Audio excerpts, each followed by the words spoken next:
Tomás Romero, yo soy el asesor académico de Unimed Debate actualmente y bienvenidos al segundo taller del proceso de selección de argumentación y refutación. Voy a empezar a compartir pantalla y porfis, Carlitos, me confirmas que se me escucha y que se ve.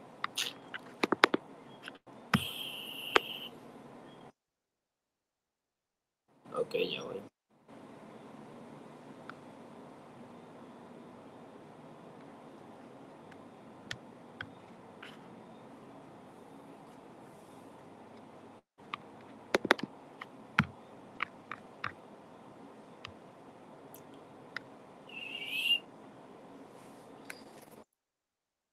¿Se ve? Maravilloso. Ok. Bueno, Carlitos, ya puedes empezar a grabar. Me avisas cuando empieces a grabar, please. Ok. Bueno, bienvenidos a este taller introductorio número 2 para el proceso de selección de Unimed Debate. Mi nombre es Tomás Romero y ahorita vamos a estar presentando este taller de argumentación y refutación, conceptos básicos y conceptos intermedios.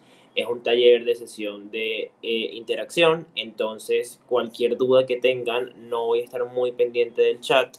Entonces, no sé si alguien me puede ayudar, Carlitos, o si simplemente prefieren desmutearse y hacerme una pregunta por cualquier cosa, no hay ningún problema. Cabe destacar que gran parte del contenido que estoy presentando en este taller no es contenido desarrollado de forma autónoma, es decir, es contenido que tomo de talleres de argumentación que ya están disponibles en otras plataformas digitales y en otras plataformas de desarrollo de contenido de debate. Vamos a estar linkeando, si se sube a YouTube, en la descripción algunos de esos talleres que nos agarramos para hacerlo, pero básicamente lo hicimos así porque como es un taller básico e introductorio, nos sirve y nos aprovechamos mucho del contenido que ya está creado, porque la verdad es que ya hay mucho contenido creado respecto a debates sobre argumentación y refutación, ¿no? Entonces vamos a empezar en primer lugar con el contenido del taller. Hay 4 partes específicas. En primer lugar, conceptos y eje. En segundo lugar, construcción argumental, modelos y matices. En tercer lugar, capas de refutación. Y en cuarto lugar, el ser comparativo. ¿Ok? Ese va a ser el contenido del taller. Entonces es algo bastante corto, va a ser breve porque es virtual. Pero cualquier duda, nada, estoy pendiente. Ok, vamos a empezar con lo que son los conceptos, ¿no? Y aquí me parece importante definir 2 conceptos particulares, lo que es la argumentación y la refutación. Aquí dice, la argumentación es un ejercicio de análisis en el cual otorgamos razones para demostrar una idea en el marco de un contexto específico. Es decir, cuando yo estoy argumentando algo, estoy explicando por qué una idea que tengo, por qué una idea que quiero transmitir es de alguna manera cierta dentro de un contexto en el cual nos estamos moviendo, ¿no? Si estamos hablando de un debate con una moción en específica, yo estoy dando un argumento para probar que algo es cierto dentro de ese debate. A mí me interesa moverme dentro de lo que es el marco conceptual y el contexto y ese universo del discurso de lo que es el debate, ¿no? Y dar razones por las cuales mis ideas son de la forma en la que yo lo estoy diciendo. En segundo lugar, la refutación es un ejercicio de análisis en el cual otorgamos razones para demostrar que una idea es falsa, identificando los saltos lógicos en la construcción de la misma. Es decir, cuando yo estoy refutando algo, estoy básicamente explicando por qué una idea, una afirmación o un proceso de argumentación está errado, está equivocado, tiene saltos lógicos o de alguna manera en un contexto de debate como tal, como el que practicamos nosotros, no es tan importante o no es como un argumento ganador. Recuerden que en el debate parlamentario no estamos buscando llegar a un consenso, no estamos buscando llegar a un punto medio, estamos buscando el mejor caso y el mejor argumento. Pero aquí me parece importante explicar cómo en ambos conceptos aparece la palabra análisis, cómo tanto la argumentación y la refutación son ejercicios de análisis. ¿Qué quiere decir esto? ¿Qué implica analizar algo? Analizar algo es básicamente razonar, ¿verdad? Y encontrar razones, bueno, obviamente, razonar, encontrar justificaciones que hagan, que le otorguen un grado de veracidad a lo que yo estoy diciendo. y cómo encuentro esas razones, cómo encuentro ese análisis, cómo encuentro esas oraciones que tengo que decir. Básicamente analizar, razonar y justificar es dar una serie de oraciones, frases y que juntas hacen un nexo lógico que demuestre algo que yo estoy intentando decir, ¿no?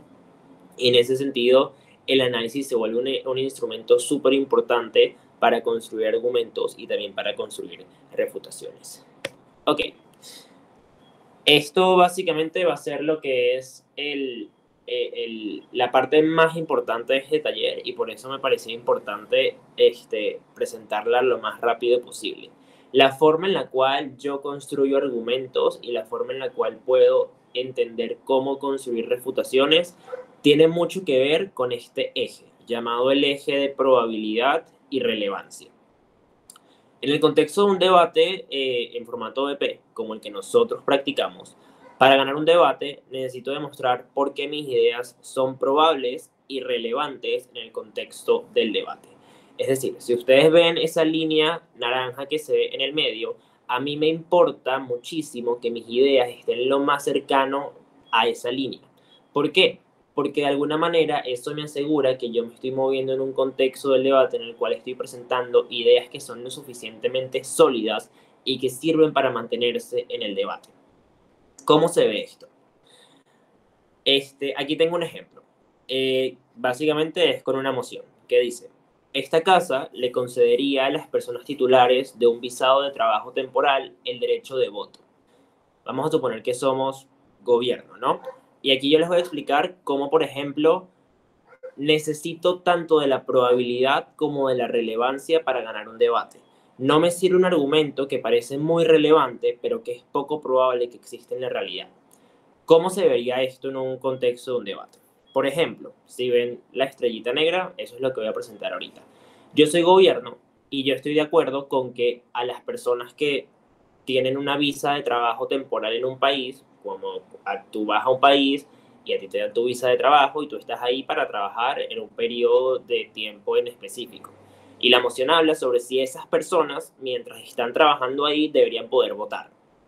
Y entonces, yo explico cómo sí hay que concederles el derecho al voto, porque como estas personas son trabajadores, ¿verdad? Y están trabajando dentro del país y en la industria y tal, no sé qué, si no les damos derecho a voto y si no pueden votar, entonces se van a molestar mucho y van a dejar de trabajar. Y esto va a hacer que haya un empeoramiento de la situación económica del país gigantesca, porque si estas personas no están trabajando, entonces nadie está produciendo y entonces nadie está haciendo nada y la economía se paraliza muchísimo. Y eso es malo, pues, porque no nos gusta que la economía se paralice. Si ustedes se dan cuenta de eso, mira, realmente que la economía se paralice es algo muy relevante, ¿no? Es algo que nos importaría muchísimo y es algo a lo que le prestaríamos mucha atención y no nos gustaría que pasara. A nadie le gustaría que la economía de un país estuviese mal porque la gente no está trabajando. Ahora, ¿qué tan probable es que eso ocurra simplemente porque no le diste derecho a voto a las personas que tenían una visa de trabajo? O sea, no sé, de la forma en la que yo lo veo es como muy poco probable, pero si se dan cuenta, hay ciertas cosas que parecen explicar que, oye, sí, esto es súper importante porque si no se hace, entonces las consecuencias son horribles y por eso hay que hacerlo, pues. Y eso significaría que nos estamos ubicando en una parte del eje en el cual sí, pareciera que lo que yo estoy diciendo es súper importante, pero en realidad no se va a dar. O sea, no va a ocurrir en la realidad. Entonces, no me importa qué tan importante sea, porque si no pasa, entonces no me tengo que preocupar por ese hecho. Es como que diga, yo, por ejemplo, estoy muy preocupado porque voy a raspar mi examen de cálculo o mi examen de matemática en la universidad, pero resulta que yo ni siquiera veo matemática en la universidad de ahorita. ¿Qué tan probable es que yo raspe un examen de una materia que no estoy viendo? Muy poco probable. Entonces, ¿me debería preocupar por raspar un examen de una materia que no estoy viendo? No, eso no tiene sentido. Y ahí es como ustedes se dan cuenta que es súper importante darle un matiz de probabilidad a sus argumentos para que lo que quieren presentar tenga sentido. ¿Cómo se ve esto de la otra forma? cuando tengo un argumento súper probable, pero que no entiendo por qué es importante, ¿no? Y imagínense ahora que ahora soy oposición y la moción es la misma. Esta casa le concedería a las personas titulares de un visado de trabajo temporal el derecho a voto. Yo digo desde oposición, mira, no hay que concederles el derecho a voto porque si lo hacemos, entonces van a haber más personas votando. Y me siento. Mira, sí, obvio. O sea, si tú le das, si a unas personas antes no tenían derecho a voto y ahora sí tienen derecho a voto, obviamente hay más personas votando en las elecciones. Eso es algo súper probable porque ahora hay más personas que pueden votar. Ahora, ¿qué me importa? O sea, ¿qué importa si hay más personas votando en las elecciones? No sé si eso es bueno, no sé si eso es malo, no sé si eso trae buenos resultados, no sé si eso le parece a la gente, no sé nada. No entiendo por qué esto me importa en la materialidad o en el contexto del debate. Y por eso, tener un argumento que sí puede ser súper probable, pero que dentro del debate es cero relevante, tampoco me sirve. Porque al final hay muchos equipos que a lo mejor van a traer un argumento que tiene también cierto matiz de probabilidad, explican por qué ese argumento es importante y me ganan. Entonces, es súper importante cuando estoy construyendo o cuando estoy haciendo ejercicios de análisis, tanto para la argumentación como para la refutación, tomar en cuenta la probabilidad y la relevancia. Es decir, hay que moverse estratégicamente en el eje y atender a dos preguntas. ¿Por qué lo que estoy diciendo es cierto y por qué lo que estoy diciendo es importante? Fíjense que lo que es cierto y lo que es verdad atiende mucho a lo que es el eje de la probabilidad, porque me explica la veracidad o la probabilidad con la cual eso que yo estoy diciendo va a ocurrir. Y únicamente cuando me pregunto por qué eso que ocurre es importante, es que puedo entender por qué el argumento es relevante dentro del debate o por qué es suficiente para ser el argumento ganador dentro del debate, ¿no? Y eso sería respecto al eje. Si no hay preguntas en el chat de nada, continúo.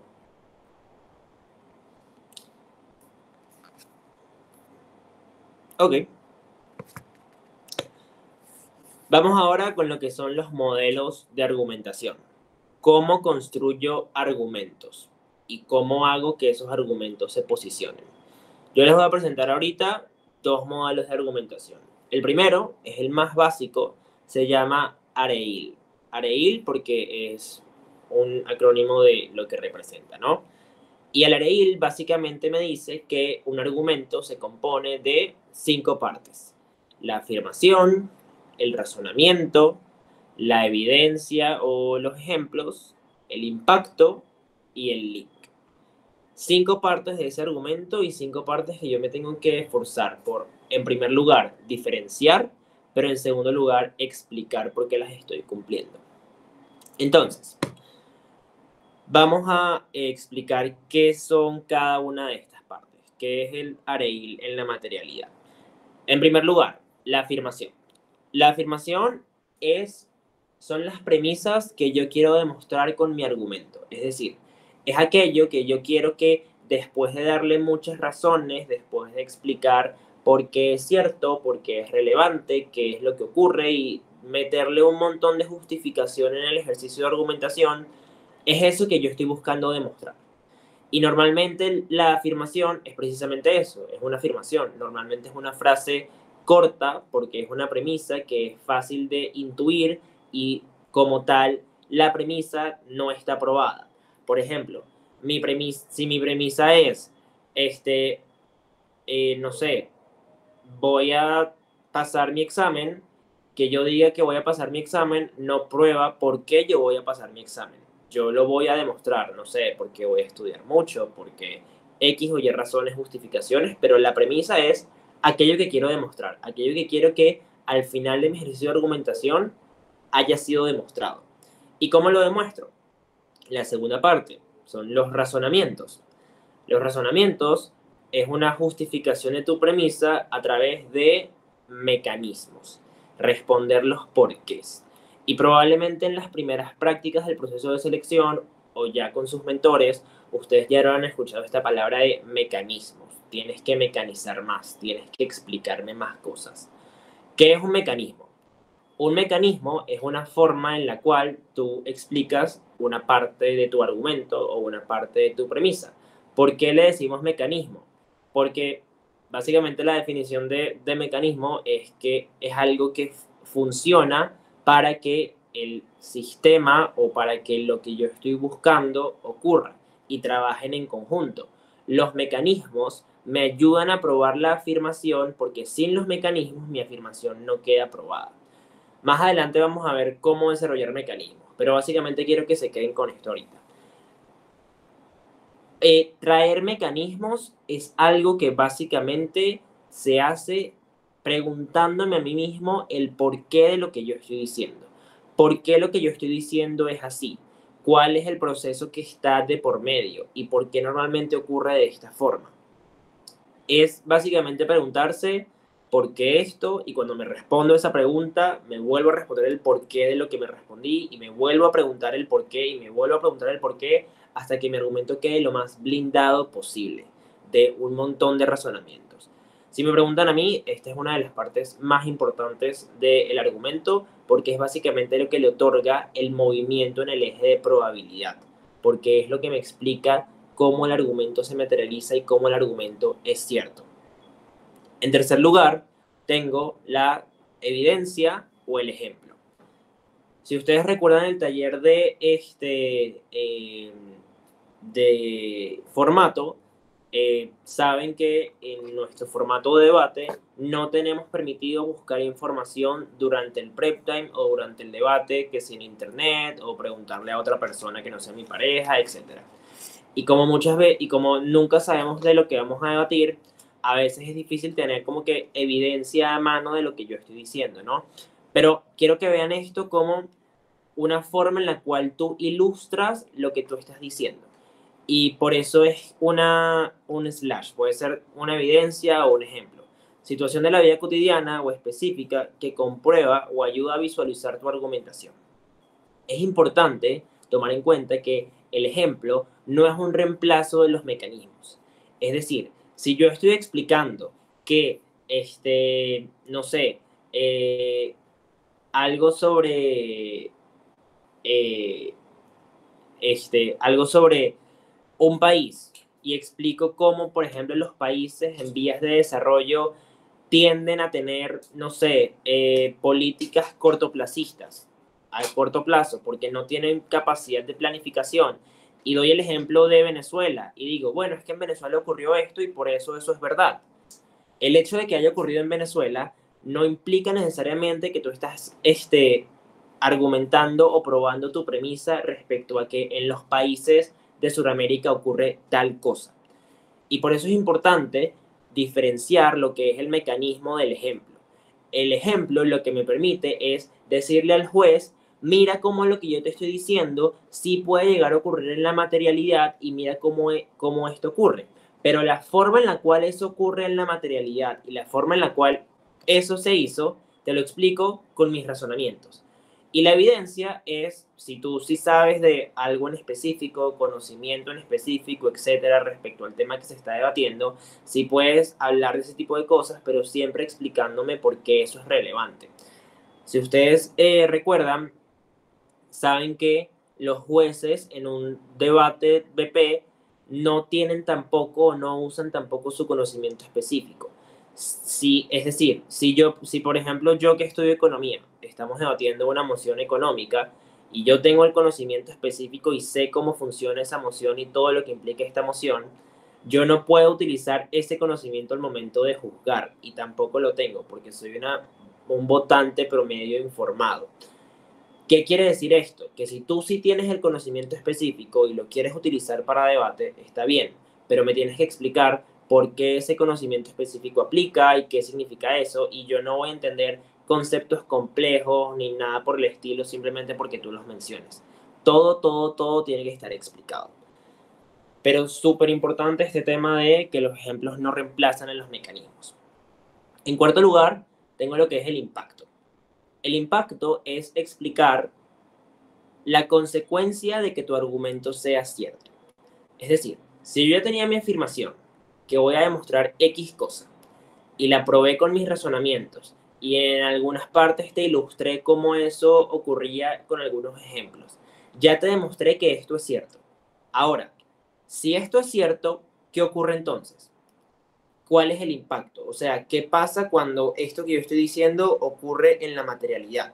Y cómo se valora ese impacto, ¿no?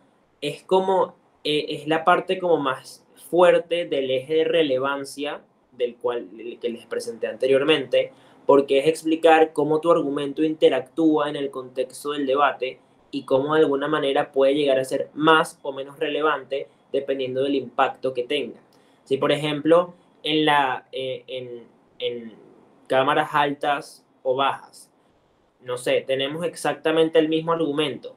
Y por ejemplo, yo con mi argumento te explico cómo esto mejora la calidad de vida de Tomás. Y la baja explica cómo su argumento mejora la calidad de vida de Tomás y Carlitos. Fíjense cómo, por ejemplo, a primera instancia pareciera que la calidad de vida de Tomás y Carlitos se podría posicionar de forma más relevante que la calidad de vida de solo una persona, a pesar de que esto también se tendría que explicar, pero es una forma intuitiva en la que ustedes pueden ver cómo darle relevancia a mi impacto y cómo explicar cuál es el impacto de mi argumento y, y, y, y posicionarlo dentro del debate me puede ayudar a precisamente eso, moverme dentro del eje de relevancia.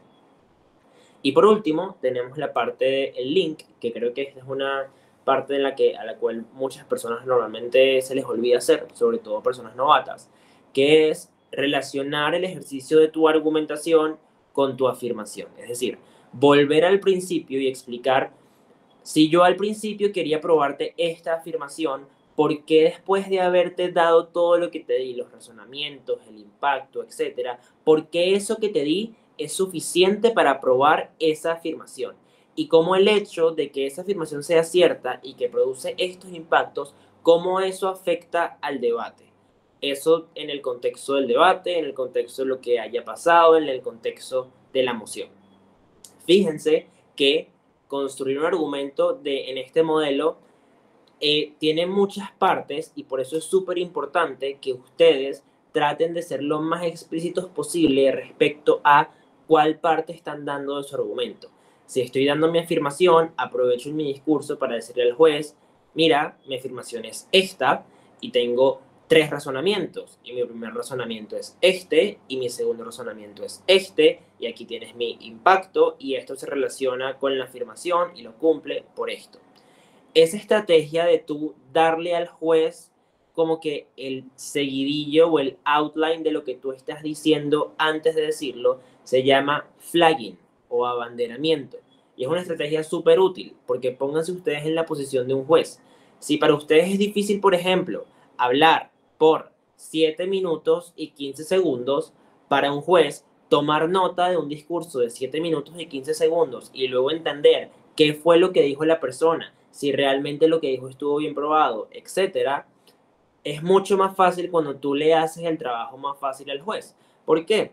Porque un discurso que el juez haya logrado entender e internalizar mejor respecto a las partes del argumento, a lo mejor va a ser un discurso o un caso que va a, precisamente como lo entiende mejor, darle como más crédito, ¿no?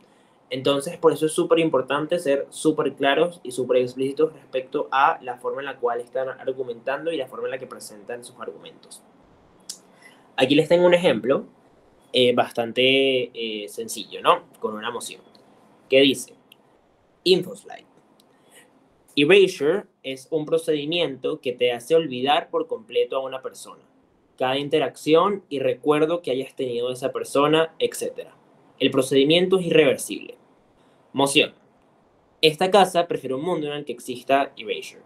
Es decir, el InfoSlide me está hablando de una tecnología ficticia en el cual yo puedo, no sé, presionar un botoncito y olvidarme de todas las interacciones que tuve con una persona de mi vida.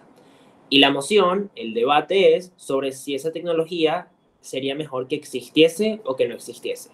Gobierno tiene que defender que el mundo sería mejor si esa tecnología existiese y oposición tiene que defender básicamente el status quo donde la tecnología no existe.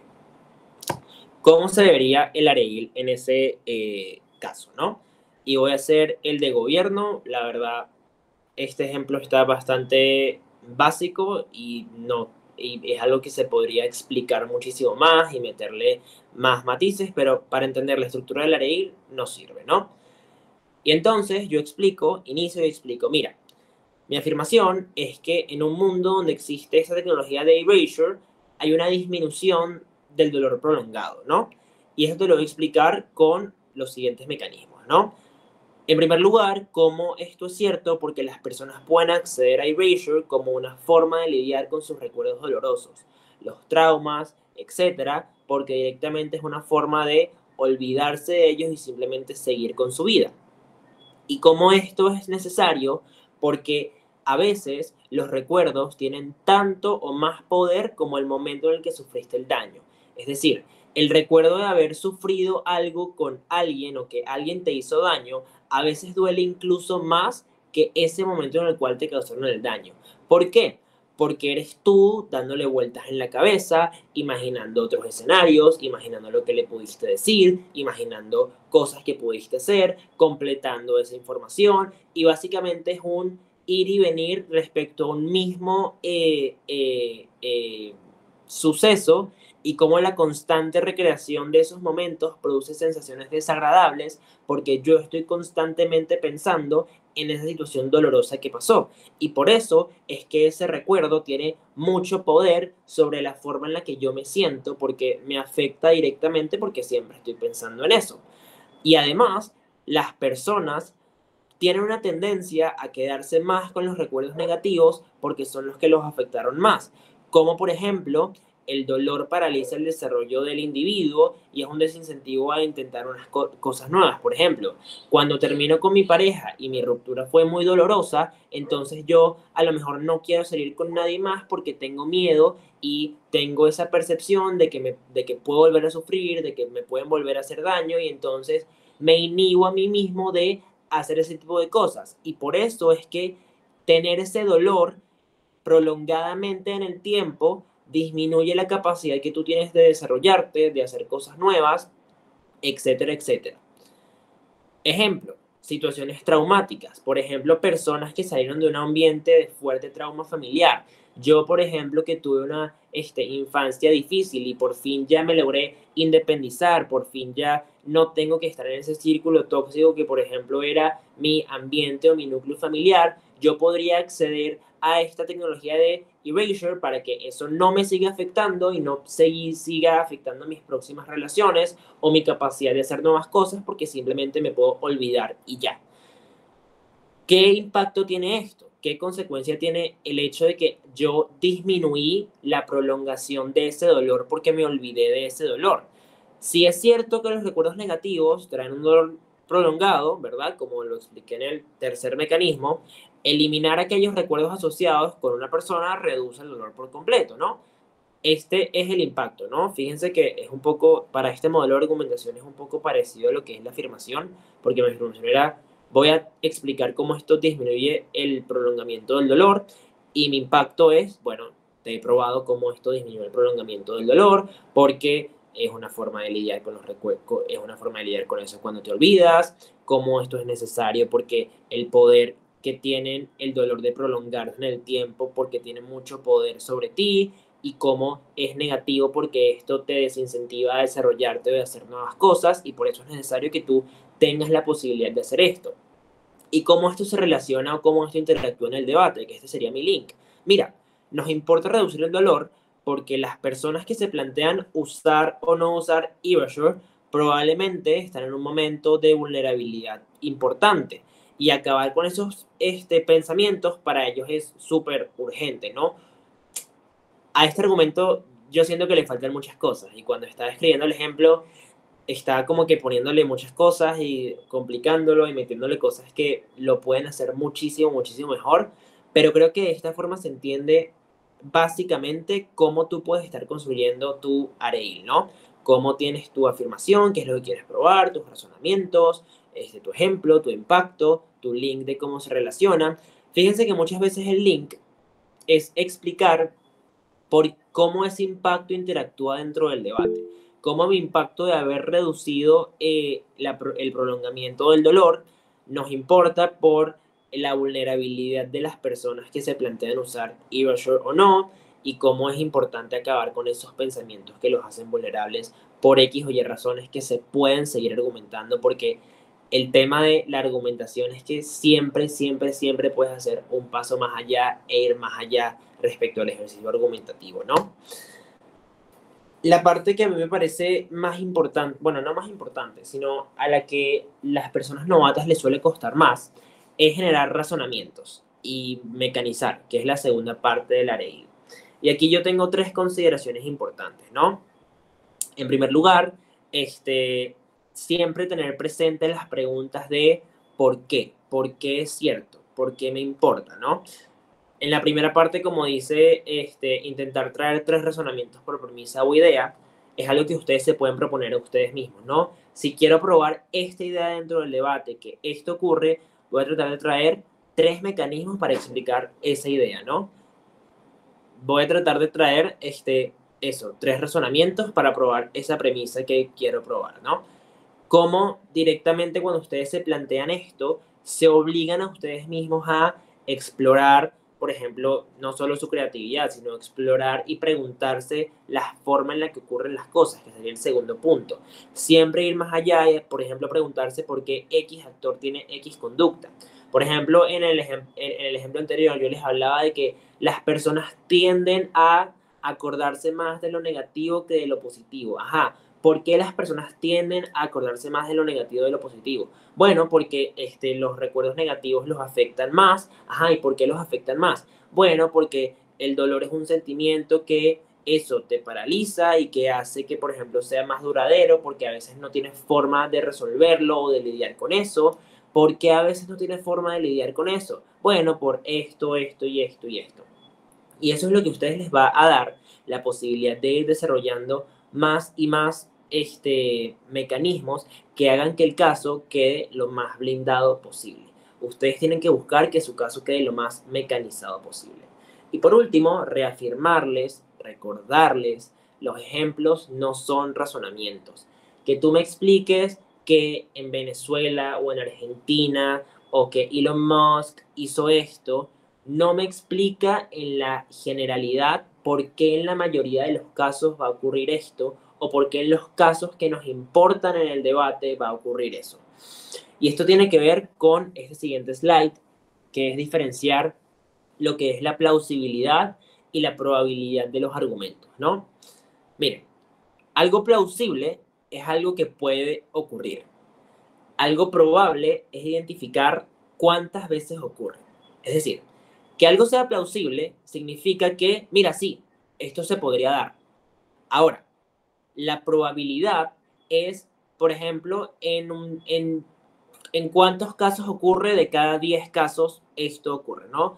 ¿Cuántas veces en la materialidad esto es verdad?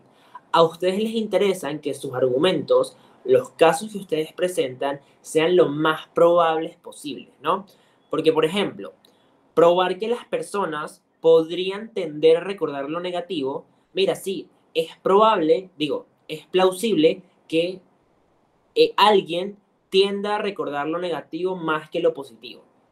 Pero eso es distinto a probar que la mayoría de las personas tiende a hacer esto o que, por ejemplo, una persona hace constantemente esto, ¿no? Y ahí es cuando tú le das el matiz de probabilidad a tu argumento. ¿Y por qué esto es importante? Porque muchas veces los debates se definen respecto a precisamente quién logró darle más probabilidad a su argumento. Si yo estaba intentando probar que va a pasar A y oposición está intentando probar que va a pasar B, bueno, mira, ¿quién dio más razones para explicar por qué su escenario es el más probable? A lo mejor los dos pueden pasar, porque es mentira que en todos los escenarios algo ocurre y lo otro no ocurre. Pero quien haya dicho y haya dado más razones para entender por qué lo que ellos dicen ocurre más, ¿verdad? O es más probable que ocurra, entonces es probable que ese argumento sea mejor, sea mejor tomado en cuenta. ¿Por qué? Porque directamente es algo que los jueces pueden entender o pueden visualizar como que precisamente eso sí puede ocurrir. y es precisamente eso de lo del eje de probabilidad y relevancia. Si, por ejemplo, tenemos dos argumentos que son igual de relevantes en cuanto a su impacto para el debate, y, por ejemplo, no hay forma de decidir cuál es más relevante que el otro, probablemente la forma en la cual se adjudica ese choque es, bueno, ¿quién probó mejor su argumento? O sea, ¿cuál argumento va a ocurrir más? De la misma forma ocurre en el eje para el otro lado. Si ambos argumentos tienen un matiz de probabilidad lo suficientemente convincente para pensar, ok, esto puede ocurrir bastante, o en la mayoría de los casos ocurre, ajá, ¿cuál me importa más que ocurre? Y eso va a depender mucho de lo que sean sus argumentos y sus impactos y las justificaciones de sus impactos para entender por qué ese impacto me importa. Aquí hay otro modelo de argumentación. Este modelo de argumentación se llama API, es distinto al AREIL. Creo que es un poco más avanzado, ¿verdad? Pero igual se los presento porque es importante que lo conozcan, ¿no? El API tiene tres partes: ahora, plan e impacto. El ahora es explicar qué ocurre en el mundo contrario a lo que yo quiero hacer. Es decir, si yo estoy debatiendo una moción en la cual se quiere implementar X política o algo que no está ocurriendo va a ocurrir o podría ocurrir y yo estoy defendiendo eso, o simplemente defender lo que ocurre en el mundo contrario a lo que yo estoy, explicar lo que ocurre en el mundo contrario a lo que yo estoy defendiendo, eso es lo que es el ahora, ¿no? Y yo te podría decir, mira, en el ahora, en donde no existe erasure, donde las personas no pueden elegir olvidar todas las interacciones con los demás, las personas sufren y se decepcionan más cuando las relaciones son dolorosas. Esto es una forma en la cual yo te puedo resumir lo que ocurre en el ahora, pero esto se tiene que mecanizar. Tú me tienes que explicar por qué, por ejemplo, qué tan probable es que una relación sea dolorosa en el status quo, por qué las personas se decepcionan más, cómo es ese sufrimiento, qué pasa con ese sufrimiento y por qué es tan intenso y por qué afectaría tanto a las personas que considerarían borrar las interacciones con los demás. O sea, identificar el ahora no es simplemente darlo y ya, porque lo tienes que mecanizar. Tú das, o sea, imagínense que dar el ahora es la premisa o mi afirmación de lo que está en el ahora.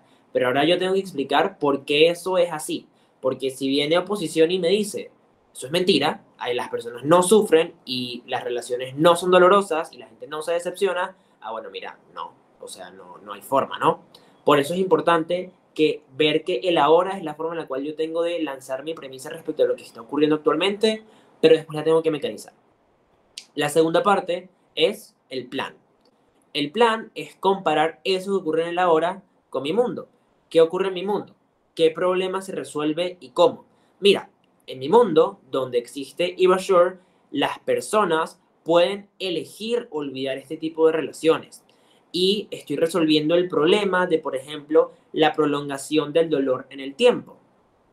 Nuevamente, aquí yo lo único que di fue la premisa de lo que ocurre en mi mundo, de lo que ocurre en el plan, de qué problemas hay y cómo se resuelven. Pero aquí yo tendría que mecanizar por qué ya no hay prolongación del dolor, por qué esto es importante, por qué las personas elegirían o en qué escenarios las personas elegirían aplicar o utilizar Erasure y cómo eso sería efectivo, etcétera, etcétera. Es decir, yo aquí lo que hice fue dar la premisa de lo que es la resolución del problema que ocurría en el ahora.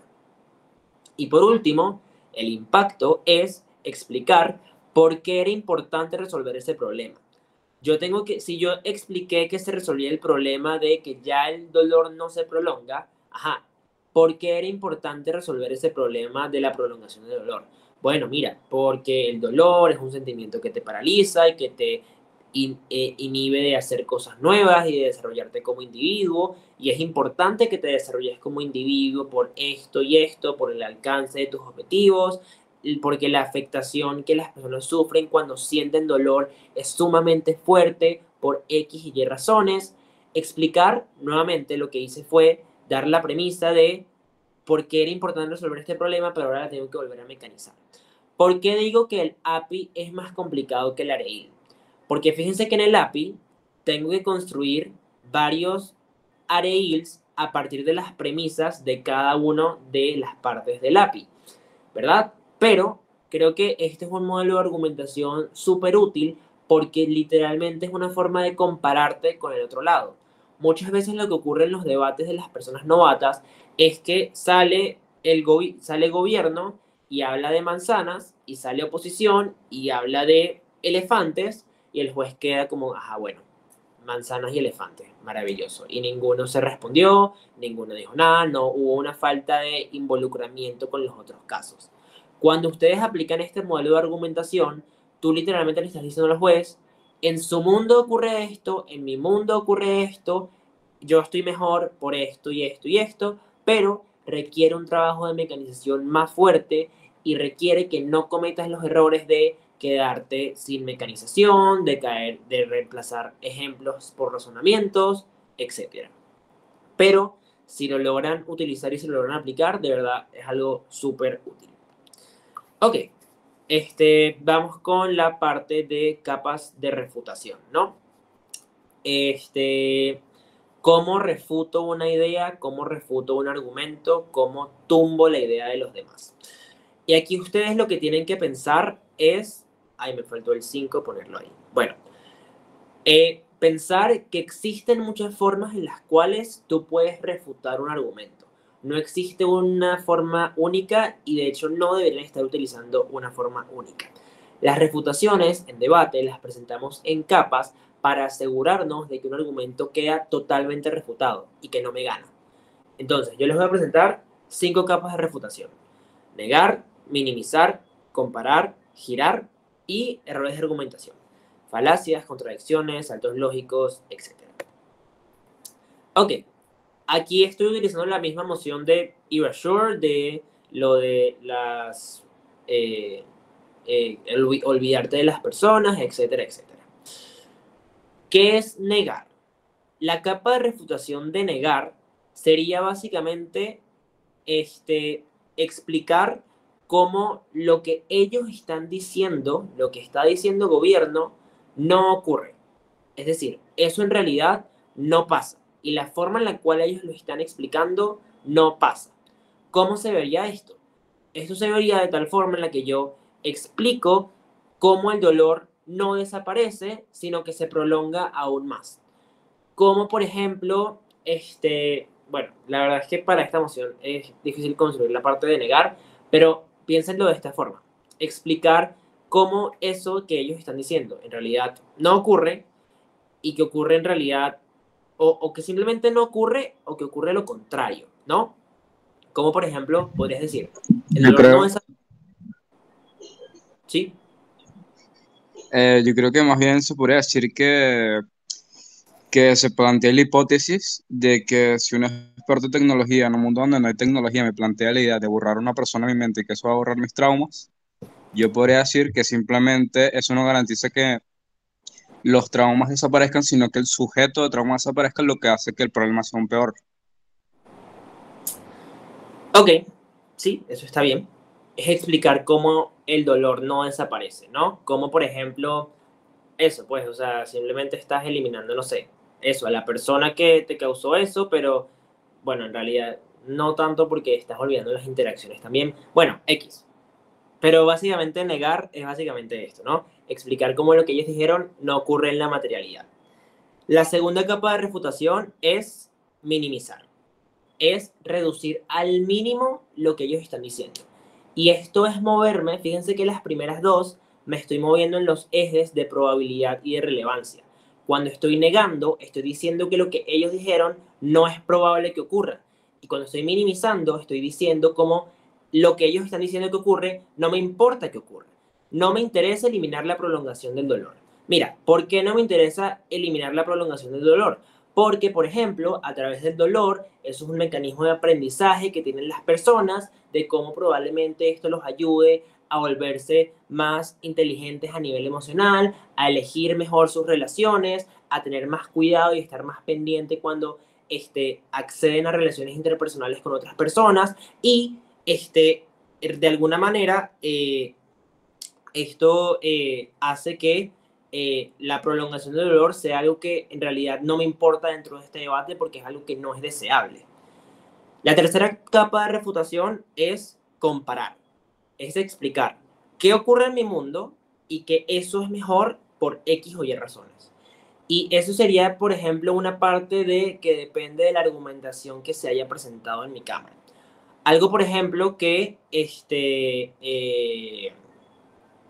que se podría decir es que en un mundo donde no existe erasure, es decir, en oposición, a lo mejor hay más incentivos de desarrollar, por ejemplo, la virtud que sí del perdón, de aprender a reflexionar, de aprender a manejar los conflictos, etcétera.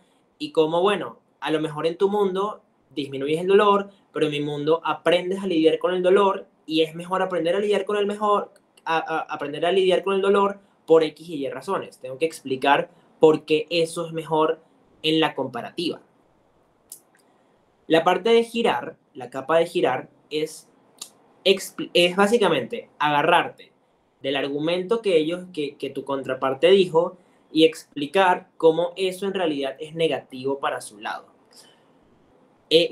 Por ejemplo, aquí algo que quiero que entiendan es que tú puedes utilizar los mismos razonamientos que tú utilizas para refutar, para aplicar distintas capas de refutación y depende de cómo lo pintes. Porque, por ejemplo, aquí en la parte de girar, yo me propongo explicar cómo en realidad en el mundo de gobierno es negativo que el dolor se minimice de su lado. ¿Por qué? Porque precisamente esto que ya venía diciendo de los incentivos de aprender a lidiar con el dolor, del tema de la virtud, etcétera, suponiendo que no haya estado en mi argumentación y que no lo pueda comparar. Yo puedo girar el argumento de gobierno y decir, el impacto que acabas de probar y que lo mecanizaste súper bien y que me explicaste cómo el dolor ya no se va a prolongar, de hecho es muy negativo. ¿Por qué? Por esto y esto y esto. Y la última capa de refutación es la capa un poco más sencilla o básica, que es básicamente identificar los errores de argumentación. Explicar cómo el equipo no demostró X premisa y explicar por qué esa premisa era importante dentro de su caso. Por ejemplo, si para explicar cómo ya no va a haber prolongación del dolor, gobierno me estaba hablando de cómo el dolor en mi mundo se prolonga porque las personas tienden a pensar más en los pensamientos negativos que en los positivos, pero que hay un salto lógico importante porque no me explican de dónde viene esa tendencia o por qué esa tendencia se mantiene en el tiempo o por qué no hay, por ejemplo, espacio para que pensamientos positivos aparezcan. Identificar, yo hacerme las preguntas de gobierno, es decir, yo hacerme las preguntas de los porqués, por qué lo que ellos están diciendo puede o no puede pasar, y si encuentro que una de esas preguntas de los porqués no está contestada o no está contestada con suficiencia, me meto con esa premisa y me meto y explico por qué ellos no explicaron esta idea, pero adicionalmente tengo que explicar por qué esa idea era importante, ¿no? ¿Qué quiero decir con esto? Es útil utilizar varias capas de refutación al mismo tiempo para asegurarse de que un argumento quede totalmente refutado. ¿Por qué? Porque algo que yo podría hacer perfectamente es llegar desde oposición y decir, mira, el argumento que presentó el gobierno respecto a la disminución de la prolongación del dolor tiene X y Y errores argumentales. ¿Por qué? Porque no me explican por qué la tendencia de pensar en lo negativo se mantiene en el tiempo, o por qué esta es la única tendencia que existe, o por qué todas las personas tienen esta tendencia, y yo te voy a explicar por qué eso no es así. Las personas no todas tienen esa tendencia porque, por ejemplo, eso depende mucho del contexto en el cual hayan crecido, de sus experiencias, y no podemos asegurar que absolutamente todas las personas o la mayoría de las personas están pensando en lo negativo o en el sufrimiento o en el dolor. Incluso si las personas hubiesen tenido mucho acercamiento con el dolor, a lo mejor no están pensando siempre en el dolor porque como saben que es doloroso y tienen como que rechazo hacia esos sentimientos del dolor, entonces lo que buscan es pensar en lo positivo y estar bien y pensar en las cosas que los hacen felices, y por eso es que esa tendencia no existe.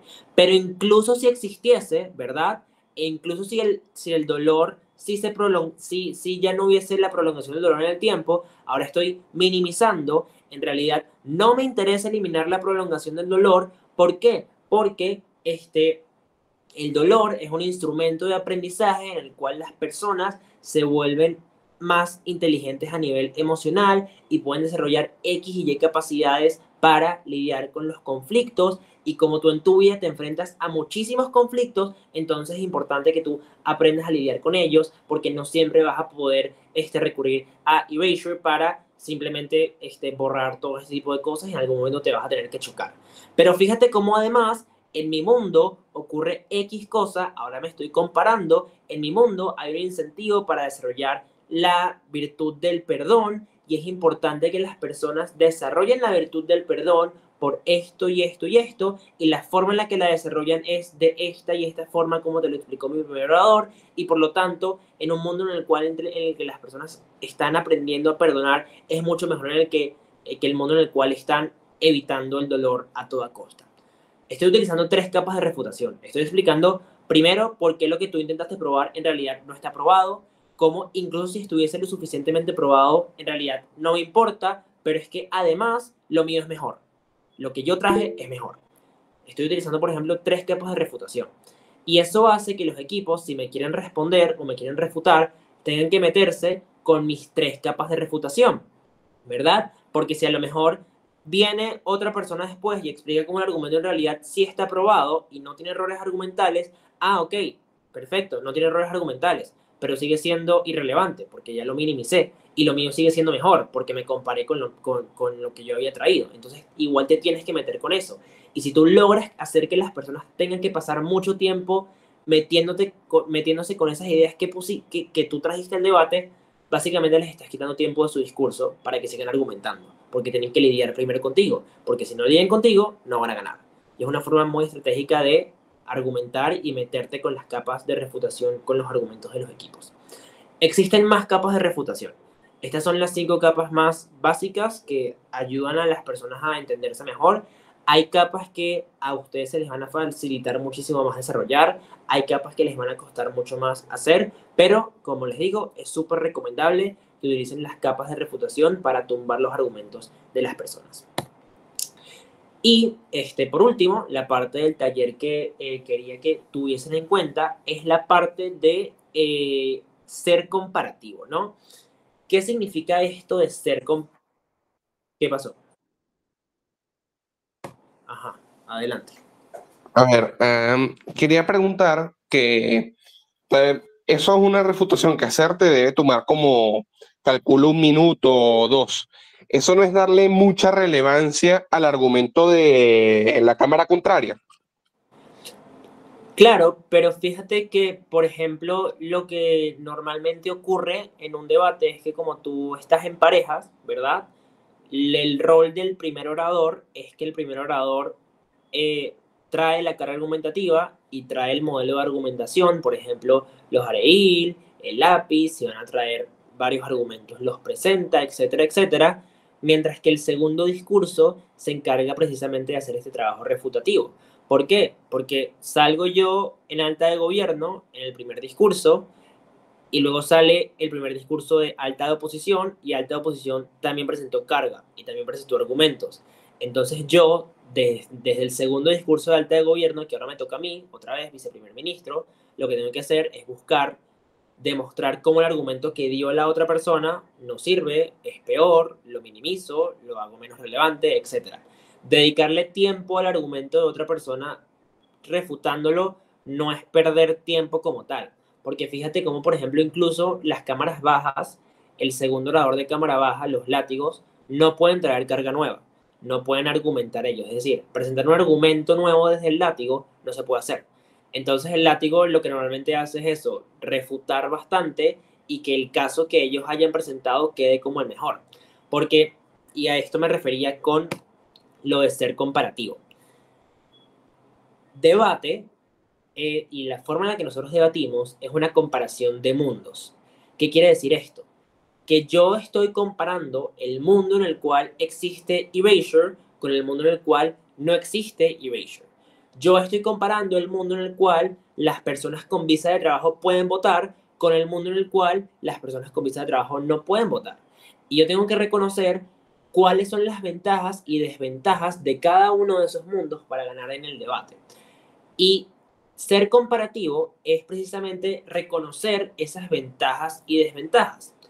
En un debate es prácticamente imposible, pero se los digo, imposible, que un lado de la moción, por ejemplo, que oposición tenga cero beneficios. Es decir, que no haya posibilidad de defender oposición y no hay posibilidad de que esto sea deseable y que no haya posibilidad de que esto sea mejor que el mundo de gobierno. Porque la forma en la cual se construyen las mociones toman en consideración la posibilidad de desarrollar argumentación para ambos lados. Y es poco, y si realmente fuese cierto que un lado de la moción no tiene beneficios, probablemente ni se estaría debatiendo. Entonces, yo pararme en mi discurso a decir oposición no tiene beneficios, sino que tienen puras cosas malas y yo tengo puras cosas buenas, no es ser lo más comparativo. ¿Por qué?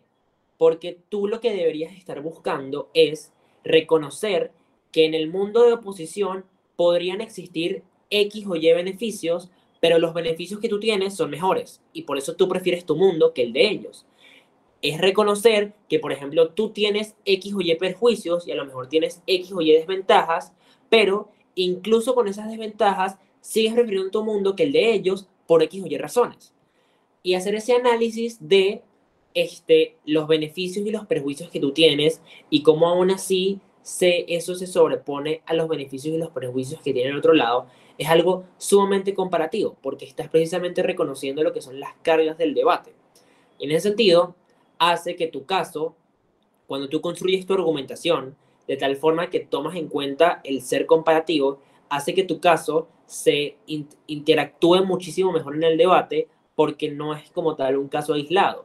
Porque, por ejemplo, si viene alta de gobierno en la moción de erasure y dice, vamos a borrarle que el mundo de oposición es horrible y no hay nada bueno y en realidad las personas son infelices y sufren y tal, y tu mundo es perfecto, y viene oposición y dice, bueno, mira, pero a lo mejor en tu mundo no tienes lo que es el desarrollo del perdón, ni el dolor como mecanismo de aprendizaje, y el hecho de que no lo tengas es malo por X y Y razones.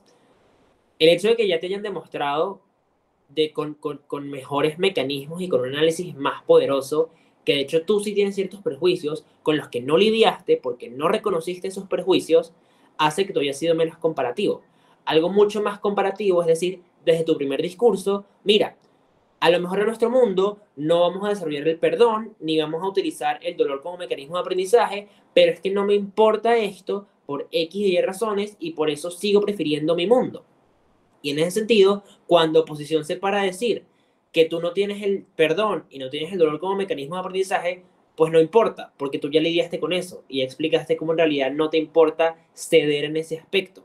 Y lo pongo como en formato de balanza, porque eso se le llama como que es eso, es como un leverage, pero el tema de los perjuicios versus los beneficios, a nosotros en debate le decimos trade-off, que es básicamente intercambio. Mira, a lo mejor en mi mundo es cierto que no voy a poder desarrollar el dolor como un mecanismo de aprendizaje, pero por lo menos no tengo que experimentar dolor, porque experimentar dolor es malo y a pesar de que vaya a aprender, bueno, mira, la verdad es que estoy sufriendo mientras estoy adolorido y esto me hace mal por X y Y razones. Estoy intercambiando no poder aprender del dolor versus no tener que sufrir del dolor. Y entonces ese trade-off o ese intercambio es lo que a ti te hace reconocer lo que son los beneficios y perjuicios de ambos lados. Y si tú reconoces los beneficios y perjuicios de ambos lados, entonces la argumentación que vas a presentar va a ser mucho más completa y vas a, de alguna manera, predecir lo que los equipos van a decir. Y bueno, esa sería como que la parte teórica del taller, ¿verdad? Para finalizar, lo que me gustaría que hiciéramos es que yo les voy a poner una moción en el chat y vamos a trabajar juntos lo que es rápidamente el modelo de argumentación, lo que se les ocurra, etcétera, ¿no?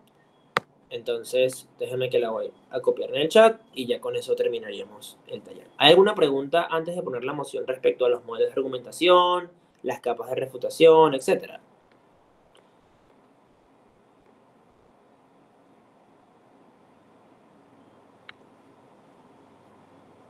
¿Sí? ¿No? Ok.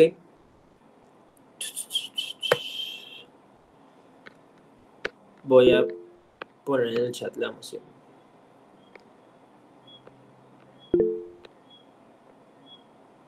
Hay una pregunta. Ajá. Pregunta. Olis, yo, una pregunta entre los dos modelos de refutación. Algo que no me terminó de quedar claro es porque el modelo de, ¿cómo es que se llamaba? API, es más avanzado que el modelo de Array. Si el modelo de API es un modelo más, como más preciso, o sea, ¿qué lo hace más avanzado? Bueno, o sea, la verdad, yo lo digo como más avanzado porque normalmente a las personas les suele costar más, sobre todo cuando están empezando. A veces el Array parece como más intuitivo porque es como un plan más fácil, sobre todo para llenar el tiempo del discurso. Algo que a las personas les cuesta cuando están iniciando es llegar a los 7 minutos. Y como el Array es un poco más largo e incluye más cosas, ¿verdad? A nivel de estructura, el poder tomarte el tiempo de explicar cada una de esas cosas va construyendo la confianza para tú desarrollar ideas para llegar al tiempo. Lo complicado del API es que como tal no te da un mapa respecto a qué deberías desarrollar de cada una de las cosas. Es decir, bueno, dije la hora, yo describí cuál es el problema ahorita y qué es lo que está pasando. Pero, por ejemplo, eso lo tuviste que haber probado, tuviste que haber explicado cómo está afectando a X o Y actores, por qué eso que tú estás diciendo es cierto, cómo se materializa, si es un problema urgente, si es un problema importante, si en el status quo se está intentando resolver o no el problema. Lo mismo con las otras partes del modelo. O sea, lo complicado de API es que deja muchas cosas abiertas que tú tienes que ir rellenando. Pero si las rellenas, es un modelo súper efectivo. Mientras que el Array es un modelo que ya de por sí te dice qué es exactamente lo que tienes que hacer y qué es lo que tienes que presentar. Y por eso es un modelo como más intuitivo. No sé si queda claro. Ok, muchas gracias. Y ya como última pregunta, en, en un discurso donde se pueda agregar carga nueva, es bueno como por ejemplo dividir la mitad del discurso en dar tu argumento y la otra mitad en refutar, o es mejor dedicarse exclusivamente a una de las dos cosas. Eso depende mucho del debate y eso es contenido un poco del debate de estrategias, pero depende mucho del debate. Si tú estás en un debate en el cual ves que, por ejemplo, pasa tu primer orador y tu primer orador da uno de los mejores discursos de la sala y ya sabes que con tu primer orador estás ganando el debate, tú puedes, por ejemplo, estar un poco más tranquilo respecto a la refutación porque sabes que precisamente incluso puedes ayudar a blindarlo más, meterle más argumentación para que si no queden dudas. Pero si, por ejemplo, estás en un momento en el cual no está tan claro que tu caso es muy bueno o que tu caso tiene que ganar la ronda, lo útil es ir y atacar el caso de otras personas y el caso de las personas que te están ganando la ronda. La forma en la cual nosotros nos gusta verlo en un nivel de debate es de la forma de un edificio. La argumentación es construir el edificio y la refutación es destruir el edificio de los demás. Y al final el debate lo gana el que tenga el edificio más alto. Tú no puedes ganar un debate simplemente, o es poco probable que ganes un debate simplemente destruyendo los edificios de los demás si tú no tienes un edificio tuyo propio, si tú no tienes carga argumentativa. Y si tú te enfocas mucho en construir, pero no te enfocas tanto en destruir los argumentos de los demás, y resulta que esos argumentos son poderosos, son fuertes, son robustos, son probables, son relevantes, y al final son más altos que el tuyo, entonces igual perdiste también. Entonces, depende mucho del debate y de cómo estén viendo las cosas. Muchas gracias. Ok. Ya estoy copiando la moción.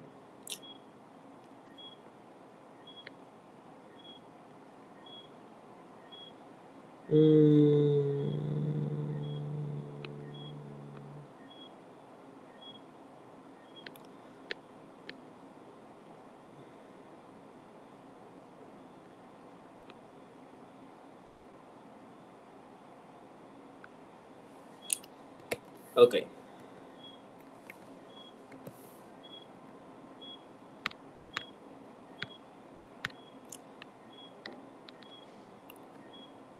Ah, ya va, no se copia. Ahí está. Ok. La moción dice: esta casa cree que las universidades deberían priorizar en sus procesos de contratación de docentes la capacidad o experiencia en pedagogía por encima de la producción en investigación.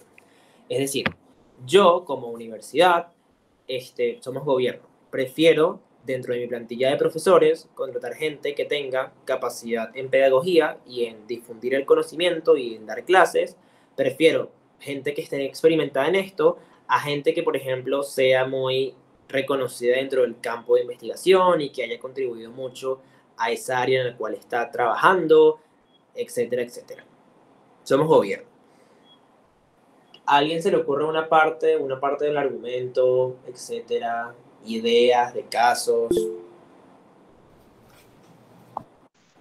A favor del gobierno. Sí, a favor del gobierno. Gabriel.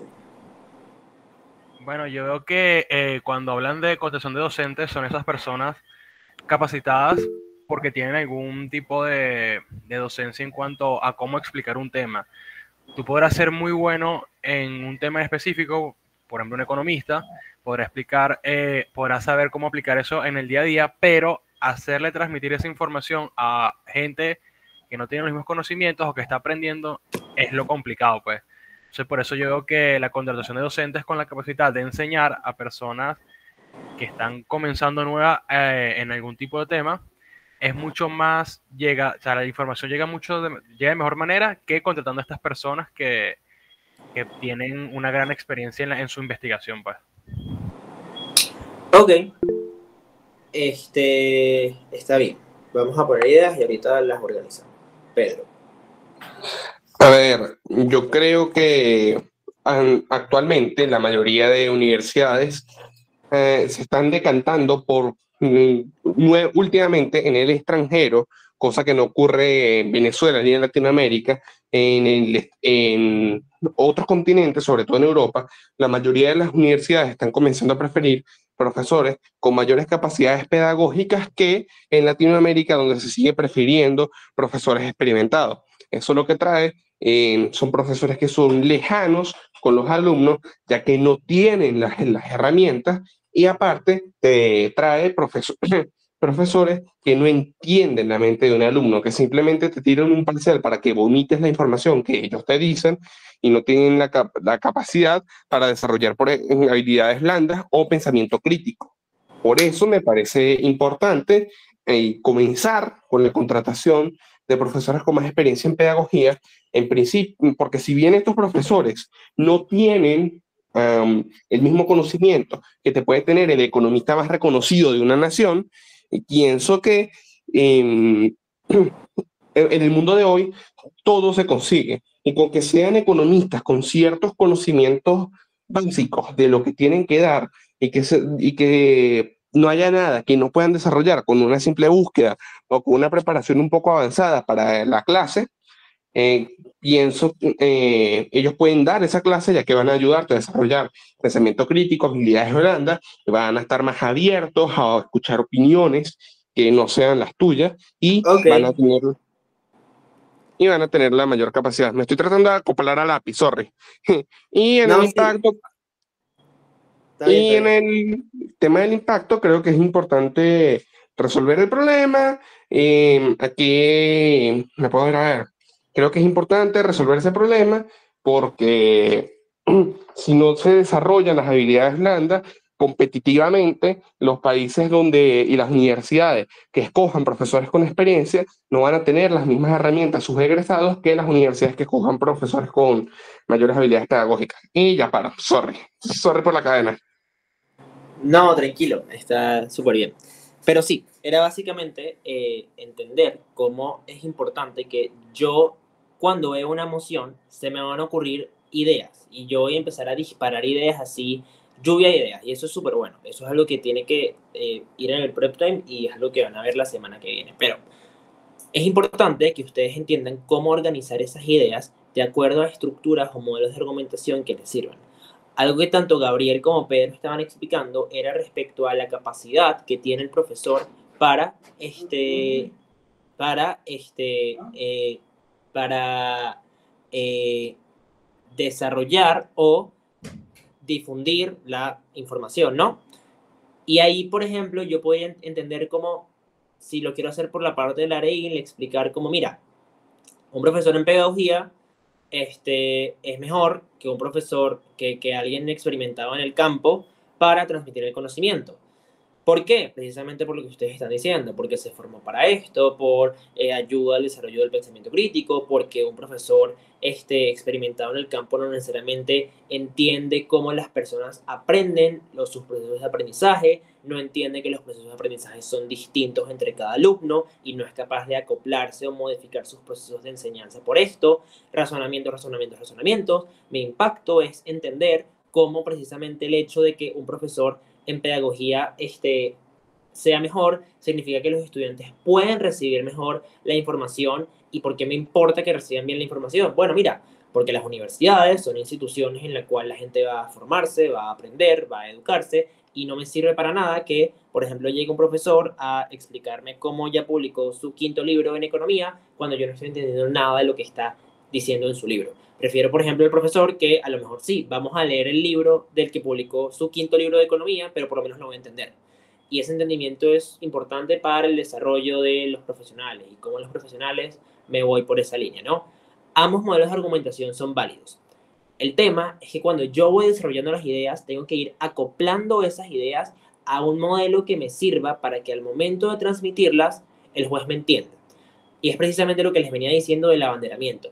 Mi afirmación es esta. Mi afirmación es que los profesionales en pedagogía transmiten mejor el conocimiento que los profesionales en el campo. ¿Por qué? 3 razonamientos. Primero, tal. Segundo, tal. Tercero, explico cada uno de esos razonamientos. Eso tiene el impacto de esto. Por ejemplo, el profesor que publicó el 5.º libro versus bla, bla, bla, bla, bla. Mi link, la importancia de esto, ¿no? Lo mismo con el API. Es algo que pueden hacer, que pueden desarrollar. Mañana, cuando el taller presencial, les voy a pasar los slides para que lo tengan. Igual, si quieren, le pueden preguntar a sus mentores más información sobre cómo argumentar. Lo que les voy a recomendar encarecidamente es muy pendientes con el reemplazo de ejemplos por mecanismos. Les recuerdo, los ejemplos no son mecanismos.